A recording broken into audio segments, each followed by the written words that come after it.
Hello friends, மகாலயபக்ஷ தளிகையில் உருண்டை குழம்பு எப்படி பண்ணலான்னு பார்க்கலாம். அதுக்கு நான் ஒரு பாத்திரத்தில் நல்லெண்ணெய் ஊற்றிட்டு கடுகு, உளுத்தம்பருப்பு, பெருங்காயம், கொஞ்சமாக வெந்தயம், ஒரே ஒரு காஞ்ச மிளகாய் தாளிச்சுட்டுருக்கேன். அதுக்கப்புறமா உருண்டைக்கு 2 கைப்பிடி கடலப்பருப்பு, 1 கைப்பிடி துவரம்பருப்பு. அதாவது நீங்கள் எடுத்துக்கிறதுல 2 பங்கு கடலப்பருப்பு, 1 பங்கு துவரம்பருப்பு எடுத்துக்கணும். ஊற வைக்கும் போதே காரத்துக்கு காஞ்ச மிளகாவை சேர்த்து ஊற வச்சுக்கலாம். நான் இன்றைக்கி காஞ்ச மிளகாய் ஊற வைக்கல.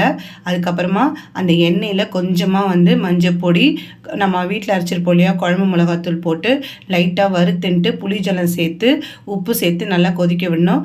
இன்னொரு பக்கம் அவரைக்காய் கரமதுக்கு தான் ஃப்ரெண்ட்ஸ் ரெடி பண்ணிட்டு இருக்கேன். அதுக்கு ஒரு பேனில் எண்ணெய் ஊற்றிட்டு வேக வச்ச அவரைக்காவை நான் தாளிச்சுட்டு கடுகு, உளுத்தம்பருப்பு, காஞ்ச மிளகாய் தாளிச்சுட்டு நான் வேக வச்ச அவரைக்காவை சேர்த்துட்டுருக்கேன். இங்கே பார்த்தீங்களா, உருண்டை குழம்புக்கு அரைச்சி எடுத்துன்னு வந்தேன். அதை உருண்டையாக பிடிச்சி போட்டுட்டேன். கொஞ்சமாக அந்த மாவை வச்சுட்டு இதை தண்ணியில் கரைச்சி கொட்டினோம் அப்படின்னா குழம்பு கொஞ்சம் திக்காய் வரும். நம்ம உருண்டையை டிஸ்டர்ப் பண்ணவே கூடாது. அப்படியே வெந்து மேலே வந்துடும்.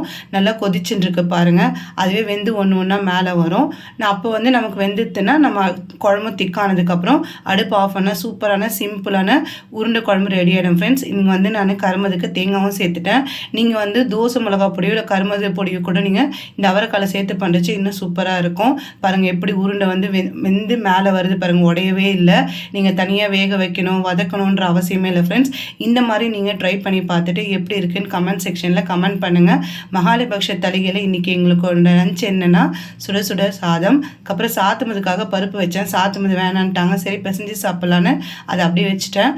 உருண்டை குழம்பு, அவரைக்காய், தேங்காய் போட்ட கருமது, தயிர். இதுதான் எங்களுடைய லஞ்சு. பிடிச்சிருந்தால் லைக் பண்ணுங்கள், ஷேர் பண்ணுங்கள், நம்ம சேனலுக்கு சப்ஸ்கிரைப் பண்ணி சப்போர்ட் பண்ணுங்கள் ஃப்ரெண்ட்ஸ். இதே மாதிரி டெய்லி மகாலயபக்ஷ தளிகை அப்லோட் பண்ணுறேன். டைம் கிடைக்கும் போது செக் பண்ணுங்கள்.